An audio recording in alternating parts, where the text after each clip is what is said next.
Sa iba pang balita, nangako raw ang Manila Water sa DOH na hahatiran nila ng tubig ang mga ospital na apektado ng water service interruption. Kabilang na ang National Kidney and Transplant Institute na nauubusan na rin ang supply ng tubig. May ulat on the spot si Lay Alves. Lay?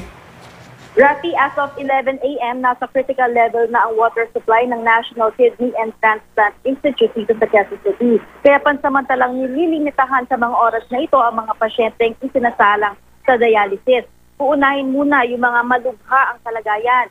Sa halip ng hemodialysis na gumagamit ng 100 liters per session, may mga pasyenteng isinushift na sa peritoneal dialysis, kung saan ang ginagamit sa halip na tubig ay peritoneal fluid.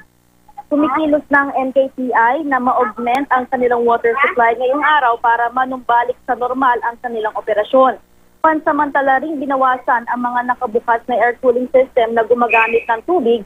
Isinara rin muna ang supply ng tubig sa mga private at ilan pang mga kwarto. Bagamat may tubig na dumadaloy sa linya ng Manila Water, mahina raw ito kaya hindi napupuno ang kanilang cistern o reservoir. 1,500 cubic meters ang karaniwang water consumption ng NKTI sa loob ng isang araw.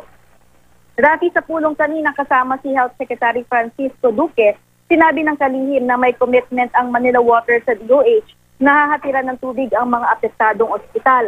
50% ng karaniwang water requirement ang i-deliver ng Manila Water via tankering. Ayon sa kalihim, sa 50% na ito ay kaya ng mga ospital na i-sustain ang kanilang mga operasyon. Pero kailangan ang austerity measures o pagtitipid.